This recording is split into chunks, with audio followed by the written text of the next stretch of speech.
Udah selesai hal-hal yang membatalkan daripada wudu. Ya, sekilas kita ulang lagi biar kita tahu nih kira-kira kita udah wudu batal apa kagak nih wudu kita, kan gitu. Di lingkungan kita juga mungkin ada yang menganggap suami istri kagak batal, ada kesehariannya nggak jadi masalah, berarti dia pakai pendapat yang lain, nggak usah pakai main salah-salahan, karena pasti yang diamalin udah pasti dia ada rujukannya. Cuman kalau dalam madzhab Imam Syafi'i yang udah dijelasin tadi, kita suami istri batal daripada wudu. Sekarang hal-hal yang dilarang bagi orang yang nggak punya wudu, orang yang berhadas. Ya. Jadi hadas ini ada 3, ada hadas asghar, hadas kecil, ada hadas ausat, hadas pertengahan, ada hadas akbar, hadas yang besar. Disebut hadas kecil karena pantangannya dikit, cuma 4. Disebut hadas yang pertengahan karena pantangannya 6. Yang kedua tuh. Kemudian disebut hadas besar karena pantangannya 10 bagi wanita yang haid. Ini nggak lagi ngomongin tentang niat mandi. Kalau niat mandi kan nawaitul ghusla li raf'il hadasil akbar. Saya niat mandi hadas untuk mengangkat hadas besar. Ya. Kalau mandi besar udah pasti kalau nggak karena jima, karena haid, karena nifas. Nah, ini nggak lagi ngomongin yang itu, tapi kita lagi ngomongin pembagian daripada hadas berdasarkan ketidakbolehan yang dikerjain. Ya, sekarang orang yang nggak punya wudhu, halaman 11, manin taqadha wudhu'ahu, siapa orang yang batal wudhunya, yang disebut dengan hadas asghar, harumah, diharamkan, alaihi, bagi dirinya, arba'atu asya'a, 4 macam. Ya, jadi orang kalau nggak punya wudhu nggak boleh 4. Pertama as-sholah. Yang pertama sholat. Boleh nggak sholat nggak pakai wudhu?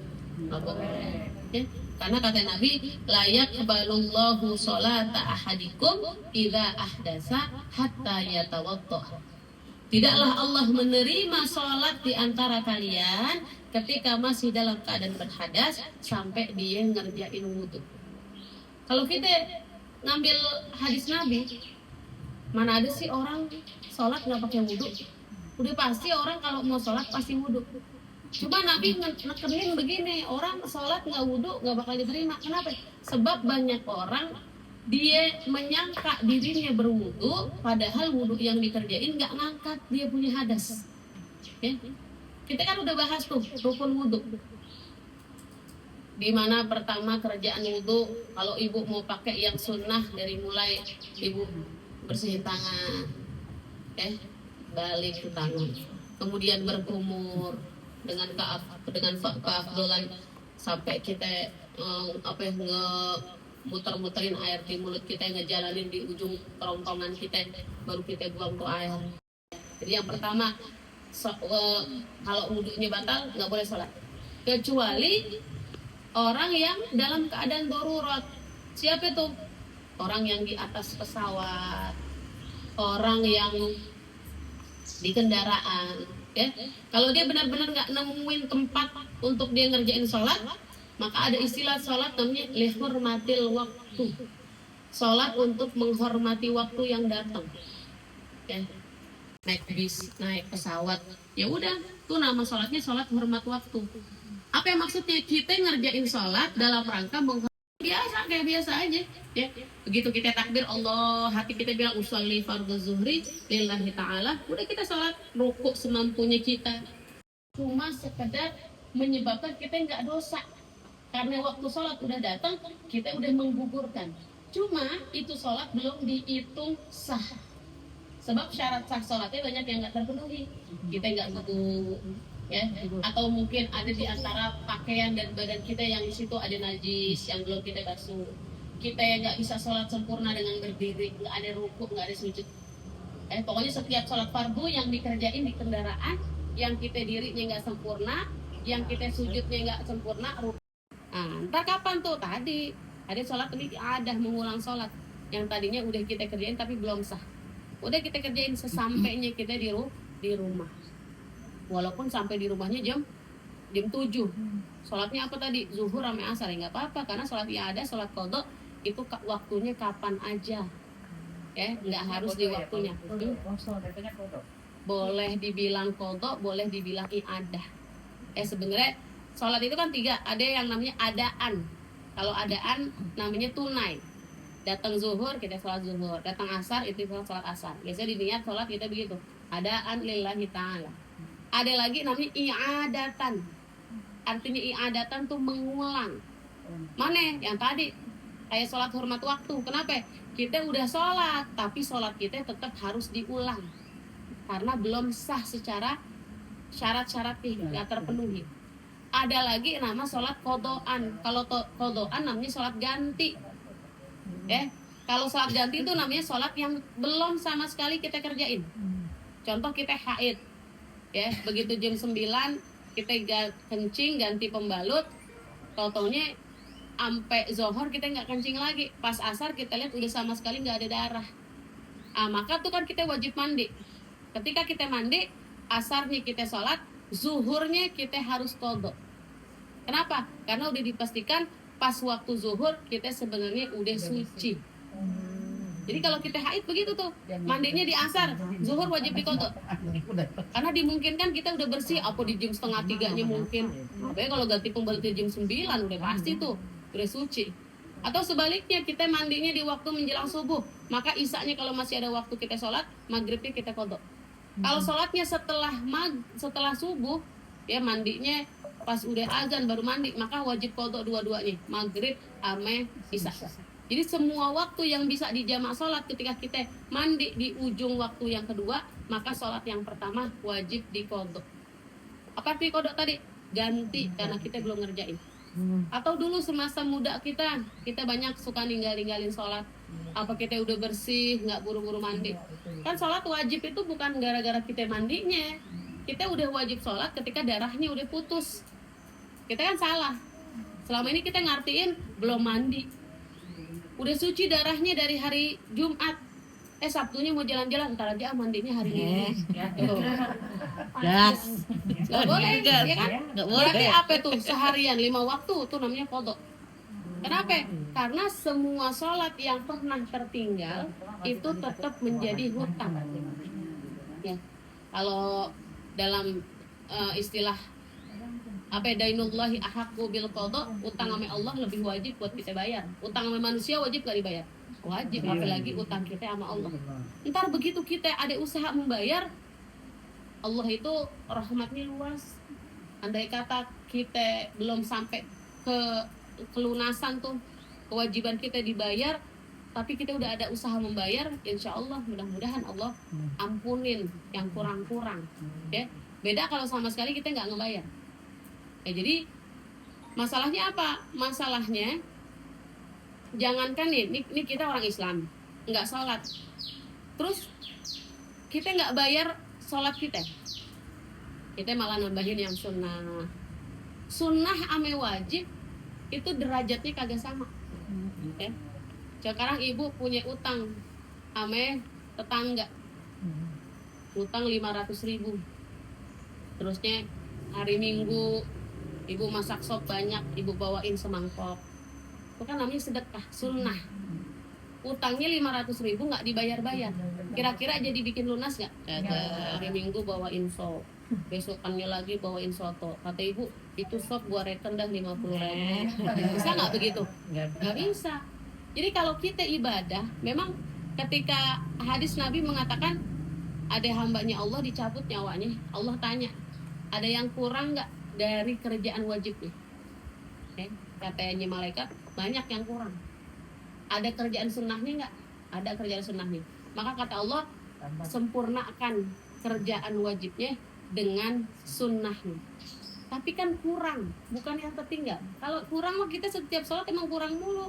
Kurang khusyuk, kurang ilmu, kurang lama, maunya cepet mulu. Itu yang kurang maksudnya. Tapi kalau yang tertinggal itu nggak bakalan bisa ditambal dengan sunnah. Ibu umroh 10 kali belum haji, kagak jadi kan? Haji wajib, umroh sunnah, tuh nggak jadi. Jadi yang namanya wajib tetap harus dibayar dengan qadha. Masalahnya Ada orang murtad, ya, orang tadiannya Islam, nikah misalnya sama orang kafir. Begitu nikah 2 tahun, 2 tahun nikah, akhirnya bercerai. Begitu bercerai balik lagi ke Islam. Ini 2 tahun yang dia murtad, itu semua yang dia tinggal wajib diqodho. Sholatnya selama 2 tahun wajib diqodho. Puasa yang dia lewatin pada masa murtadnya wajib diqodho. Sekarang orang yang keluar dari agama Islam aja wajib mengqodho, apalagi orang yang masih di agama Islam. Kan itu lebih, kiasnya lebih tinggi. Kita yang masih Islam tapi nggak pernah sholat, nggak pernah puasa. Masa yang murtad aja dia wajib qodho, apalagi kita yang masih Islam. Kenapa? Sebab nanti ada orang yang mempermainkan agama. Datang bulan Ramadan, keluar dulu deh dari Islam karena harus puasa.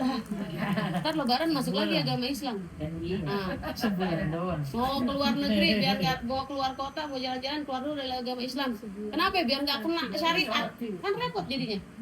Jadi ketika kita beragama Islam, ada sholat yang kita yakinin dulu pernah kita tinggal, maka kita wajib membayar. Adapun jumlahnya tadi nggak usah dipikirin, yang penting kita ada niatan membayar utang kita yang lalu, maka insya Allah mudah-mudahan kekurangannya Allah ampuni. Jadi tuh adaan, i'adatan, qodhoan. Adaan tunai waktunya, i'adatan mengulang. Seperti sholat hormat waktu tadi, ya. Sholat hormat waktu dengan sebab kita banyak syarat nggak terpenuhi, itu namanya i'adatan. Sebab kita udah ngerjain tapi tetap wajib diulang. Atau tadi yang terakhir qodhoan, sholat pengganti karena kita sama sekali belum ngerjain. Gitu. Orang ada juga nanya, itu kalau sholat hormat waktu niat doang ya? Bukan niat doang, benar-benar ngerjain. Yang kita lagi kerjain apa? Zuhur ya 4 rakaat, ya, dengan bacaan dan gerakan yang sama, cuman disesuaikan dengan keadaan kita. Kayak ruku begini, berarti sujud lebih rendah dari rukunya. Begitu, sama aja. Dan sekarang macam-macam lagi. Ada orang saya lihat tuh di inian, apa namanya? Kita kan suka nonton media sosial kan. Ada jamaah umroh, ame ustadznya diajak berjamaah di pesawat. Sholat jamaah itu baru sah kalau kita yakin sholatnya nggak bakalan diulang. Sekarang orang di pesawat bisa nggak sholat diri? Ada rukunya nggak? Ada sujudnya nggak? Berarti karena sholatnya nggak sempurna, begitu sampai di Makkah kan wajib diulang. Nggak ada tuh sholat berjamaah pada kerjaan yang ketika kita yakin itu sholat belum sah dan wajib diulang. Jadi ngerjain hal-hal yang sia-sia. Sebenarnya kan nggak semua mutawif itu memang fakih. Nggak semua tuh pembimbing umroh segala macam dia paham ilmu fikihnya. Sebagian ada yang ngajarin wudhu dengan semprot-semprot beginiin. Itu juga kan nggak bikin sah wudhu kita. Kalau mau air nih kita alirin ke tangan kita, kalau minta guyurin sama teman kita, udah dapat segini nih baru kita giniin ke muka kita, dipasangin anduk di sini. Itu baru namanya guslun, mengguyur, sebab ada air yang jatuh dari muka kita. Tapi kalau sekedar kita semprot-semprot terus kita ratain begini, itu meratakan, bukan guslun, itu namanya mashun, sekedar membasuh bukan mengguyur, nggak sah loh. Sebab wudu itu perintah dalam Qur'annya aja, igsilu ama imsahu. Igsilu artinya membasuh, mengucurkan, giliran imsahu namanya mengusap. Kalau mengusap baru nggak ada yang basah kayak pas kita ngusap kepala kita. Jadi macam-macam. Jadi benar-benar kita harus pegang ilmu, karena nanti ibu kalau mau ibadah juga, umroh lah, haji lah, itu kan ada manasiknya. Manasik itu kan artinya ibadahnya, dikasih tahu tuh ilmunya begini-begini. Jadi harus yang benar-benar bisa ngebimbing supaya ibadah yang kita kerjain benar. Kemudian orang yang nggak punya wudhu nggak boleh tawaf. Kenapa? At-tawafu bimanzilatis shalah. Tawaf itu sama kayak sholat kata Nabi. Ila annaha, hanya yang membedakan antara tawaf dengan sholat, Allah membolehkan kita untuk anutku, ngobrol, ngomong. Kalau sholat boleh nggak ngomong? Jangankan kalimat, kata, satu huruf aja batal, ya kan? Ibu lagi sholat, anaknya ngambil duit di dompet, ambil ya 5.000, iya. Iya kan satu huruf tuh dalam bahasa Arab, batal nggak tuh? Batal. Kenapa? Sebab kata yang keluar, huruf yang keluar ada maknanya, ngiyain omongannya dia. Ya, kecuali kalau kita ngomong spontan, memang kita kagetan. Contohnya ada angin kencang, pintu gabruk. Terus kita bilang, bukan zikir lagi. Soalnya ada orang latihnya copot, gitu, copot. Nggak batal, kenapa? Spontan. Tapi kalau kalimat yang kita keluarin punya makna, ngasih pemahaman buat orang lain, maka itu membatalkan. Ya. Tapi kalau kalimatnya berupa zikir, nggak batal tuh, walaupun disengaja. Ya, misalnya ada orang bersin, terus dia ngucap alhamdulillah, kan itu nggak batal. Kecuali pada bacaan Fatihah. Kalau Fatihah nggak boleh diselak. Tapi kalau ibu lagi baca surah pendek atau mau menjelang ruku bersin, ngucap alhamdulillah, nggak batal. Kenapa? Zikir, sebab sholat itu zikir, jadi nggak bikin batal. Nah, kalau tawaf sama kayak sholat, harus wudhu, harus apa lagi, menutup aurat, harus menghadap ke arah kiblat. Bedanya cuma satu, orang kalau tawaf boleh ngomong. Tapi kata Nabi, kalau maka sekira-kiranya kalau lagi tawaf banyakin mengucap yang baik-baik. Makanya orang biasanya kalau tawaf isinya dengan doa, bukan yang ngobrol, ya. Tapi nanti ada misalnya kesempatan satu keadaan yang membuat kita harus berkata-kata, misalnya kita ketinggalan rombongan. Loh, kalau kita kagak boleh ngomong bagaimana? Ya, mau kita diem aja makin lama makin ketinggalan. Memang gara-gara boleh ngomong, akhirnya kan kita bilang jangan cepet-cepet sampai jalannya. Boleh nggak tuh kalau lagi tawaf? Boleh. Kenapa? Sebab yang membedakan sholat dengan tawaf tadi, kita itu masih boleh ngomong. Ya. Kemudian megang yang nggak boleh bagi orang yang nggak punya wudhu, masul mushaf, memegang Al-Quran. Ya, jadi kalau ibu mau megang Al-Quran, itu ada kewajiban untuk kita berwudhu terlebih dahulu. Ya. Sebab apa? Sebab Al-Quran itu kitabullah, kitab suci. Kalau bukan kita yang ngormatin Quran, siapa lagi? Ya. Sebab kalau dalam Al-Quran bilang la yamassuhu illal mutahharun. Enggak ada yang boleh megang Al-Quran kecuali orang yang dalam keadaan suci. Ini kan dua makna. Mutahharun itu siapa? Malaikat, apa orang yang punya wudu. Nah, kalau Imam Madzhab Syafi'i, kita kalau mau pegang Quran harus wudu. Ya, kalau disebutnya Quran. Kalau nggak disebut Quran nggak harus punya wudhu. Ya, walaupun yang kita pegang tafsir, kalau dibilangnya bukan Quran ya boleh kita pegang tanpa wudhu. Kitab, ratib, majmu, karena disebutnya bukan Quran masih boleh kita pegang nggak punya wudhu. Iqra, ya. Tapi kalau udah dibilangnya Quran, maka kita wajib punya yang namanya wudhu. Sekarang kita bilang, kalau nggak punya wudhu lagi bebenah ada Quran di meja. Karena kita nggak boleh megang, ya udah deh kita ambil tisu, kita lapisin pakai tisu. Nggak boleh.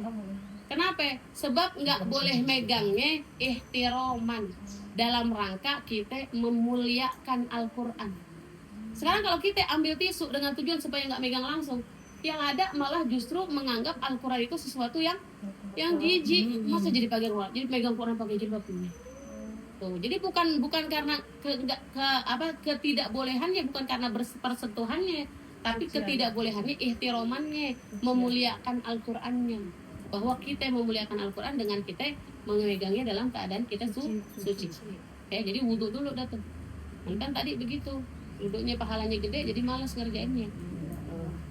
Kemudian wahamluhu, membawa-bawanya, megang aja nggak boleh, apalagi bawa-bawa. Jadi nggak boleh bawa-bawa Al-Quran kecuali bukan pada zatnya. Kita habis ngaji, bang dalamnya ada Quran, belum sempat kita keluarin, mau kita bawa lagi deh ngaji, ya udah kita bawa. Niatnya bukan bawa Quran tapi bawa tas sama isinya. Udah pas kita ngambil ya jangan kepegang lah tuh Al-Qurannya. Nah, yang penting kita nggak nyentuh ketika kita nggak punya wudhu.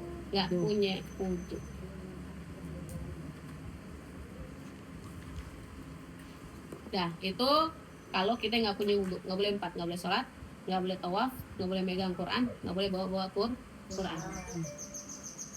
Udah sampai situ? Sampai situ dulu ya? Iya. Kebanyakan ntar pada gumo lagi. Iya. Ngantuk lagi. Anginnya kencang. Besok larangan bagi orang yang junub. Junub itu apa sih?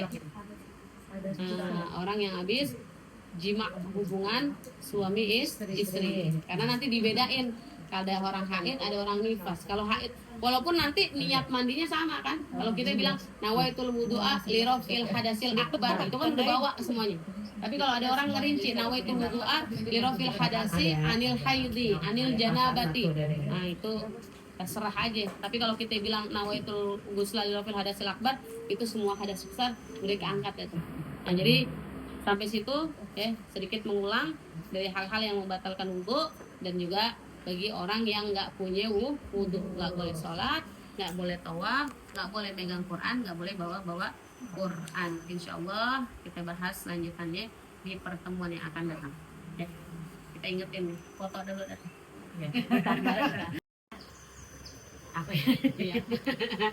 Ya kalau misalnya kita kan bisa ada taklim, itu ada pengajian ya, misalnya kita gugur nih, terus kita ada sholat, terus misalnya sampai asar gitu, tapi kita pakai panty liner gitu kan, dan tiba-tiba pas kita mau sholat itu misalnya keputihan nih, kita wajib wudhu lagi atau nggak sih itu? Wajib. Tapi panty linernya kita buang dulu gitu. Tapi kalau seandainya kita buang aja gitu nggak boleh, tetap harus. Kan di kemaluannya berarti masih nempel najis. Oh iya. Karena dia kan keluarnya dari kemaluan kita. Nah, kenapa batal? Sebab kan tadi yang membatalkan wudhu adalah keluarnya sesuatu dari kemaluan. Berarti waktu wadinya keluar langsung otomatis membatalkan wudhu. Maka kita harus berwudhu lagi. Kemudian untuk keabsahan sholat kita sebelum wudhu kita harus istinja, cebok dulu. Kenapa? Karena di panty linernya aja ada najis, apalagi di kemaluan kita tempat keluarnya. Wajib tuh kita basuh lagi sampai bersih, baru kita berwudhu. Gitu. Ya. Jadi otomatis batal. Nah, perempuan karena nggak ada yang dibuang kulitnya ketika kencing, karena lubang selang kemaluan kita adanya di dalam bukan di luar. Maka kita itu kalau kencing nggak cukup satu kali. Kencing yang pertama tuh kita ngebuang yang ada di kantung kemih kita. Tapi nanti pasti di ujung daripada selang kemaluan kita itu pasti masih nyimpen sisa air kencing. Nah, ini biasanya keluarnya lama, setelah dulu. Apa kita sikat gigi, apa kita jongkok yang lama. Nah, baru dah tuh habis itu keluar tuh sedikit doang. Apa cuma setetes, 2 tetes itu. Baru kita cebok, itu namanya dalam istilah fikih istibro. Mengosongkan dari sisa air kencing. Karena kalau kita nggak istibro, begitu kita nggak kencing yang pertama terus kita langsung istinja, terus kita langsung sholat. Kita sholat nanti kita ada banyak gerakan, ada ruku dan sujud. Nah, itu kantung kemih kita ketekan. Akhirnya keluar tuh sisa air kencing. Begitu keluar sisa air kencing, yang pertama wudhu kita langsung batal. Yang kedua, kalau sampai sisa air kencing dengan pergerakan sholat kita pindah ke pakaian sholat kita, entah kita sholat pakai daster yang sama di waktu asar, nggak mandi sore, sholat lagi belum waktu maghrib, akhirnya nyebabin ibadah kita jadi kagak sah.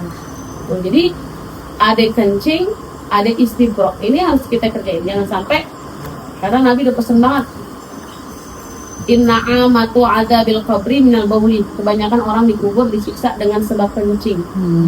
Kenapa? Itu tadi ceboknya mereka gak bersih.